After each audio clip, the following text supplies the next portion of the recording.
한국이 일본의 수출 규제에 이어 미국 트럼프 대통령의 개발도상국 제외 발언으로 인해 또다시 악재를 맞았습니다. 트럼프 대통령이 26일 발전된 국가들이 WTO에서 개발도상국 혜택을 받지 못하도록 무역 대표부에 지시하고 나섰기 때문입니다. 사실 트럼프 대통령의 조치는 중국을 겨냥한 것이지만 G20 가입국이자 경제협력개발기구인 OECD 회원국인 한국의 개도국 지위 또한 위태롭게 되었는데요. 트럼프 대통령의 이런 조치를 본 일본은 굉장히 반기고 있습니다. 과연 현재 어떤 상황인지 한번 알아보겠습니다. 구독과 좋아요, 알림 설정 부탁드립니다.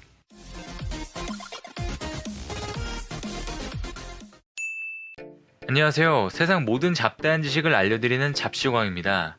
선진국과 개발도상국은 여러가지 지표에 따라 그 기준이 나뉘고 있습니다. 국내 총생산, 1인당 국민소득, 인간개발지수, 삶의 질 지수 등 많은 지표들이 있는데요. 사실 이런 수치만 보고 선진국이냐 개발도상국이냐를 정확하게 나누기가 애매한 부분이 많습니다. 현재 이슈가 되는 WTO의 기준으로만 보면 중국과 한국은 개발도상국에 속합니다. WTO는 개도국을 국제자유무역 질서에 편입시키기 위해 개도국에 대한 특별 대우를 시행하고 있는데요. WTO 체제에서 개도국 지위를 인정받으면 여러가지 혜택들이 있기 때문에 선진국으로 분류된 국가들에게는 논란의 대상거리입니다. WTO에서 어떤 국가가 개도국인지 결정하는 방식은 자기 선언입니다. 쉽게 말해서 어느 한 국가가 우리나라는 개도국이다 라고 선언하면 개도국으로 분류된다는 얘기인데요. 사실 WTO에서 개도국 지위는 오래된 논란거리로 이 문제는 도하 개발 어젠다 출범 때부터 논란이 되면서 2000년대 중반까지 OECD를 중심으로 개도국 세분화에 대한 다양한 논의가 있었습니다. 하지만 WTO에서는 개도국들의 강력한 반발로 이에 대한 논의가 제대로 이루어지지 못했는데요. 그런데 올해 2월 트럼프 대통령은 개도국에 대한 우대를 축소하는 개혁안을 제출하면서 다시 한번 이슈화를 시켰습니다. 현재 미국은 WTO 개도국 분류안으로 4가지 기준을 새롭게 제시했습니다. OECD 회원국, G20 국가, 세계은행에서 고소득으로 분류한 국가, 세계 상품 무역 비중 0.5% 이상인 국가인데요. 이 중 하나라도 해당하면 개도국 지위를 주장해선 안 된다는 게 미국의 입장입니다. 사실 작년부터 미중 무역 전쟁이 격화되는 가운데 중국을 타겟으로 삼은 것입니다.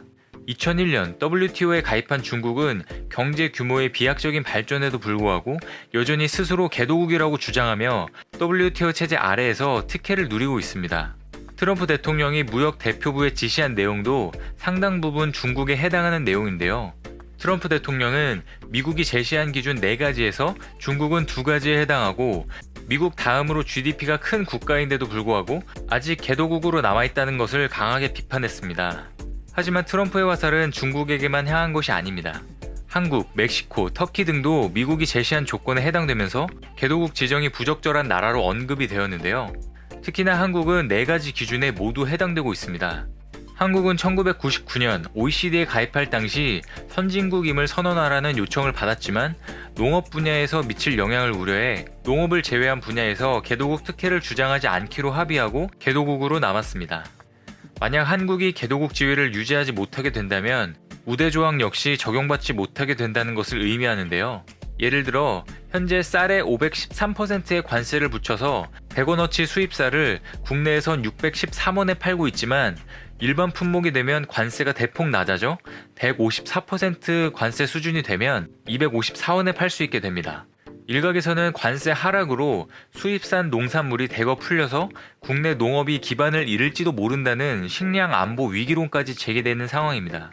실제로 WTO에서는 미국의 주장대로 개도국 분류가 새로 지정되기는 어려워 보입니다.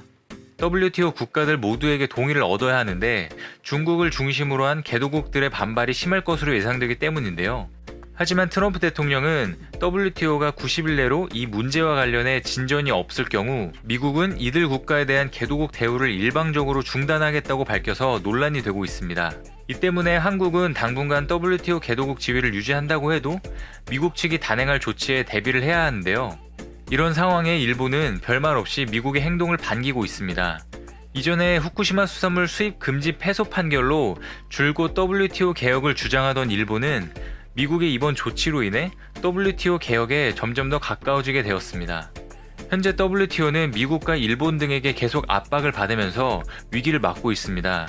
심지어 호베르투 아제베도 WTO 사무총장조차도 지난달 기자회견에서 WTO의 기능이 정지되는 사태에 각국이 대비해야 한다고 강조했습니다.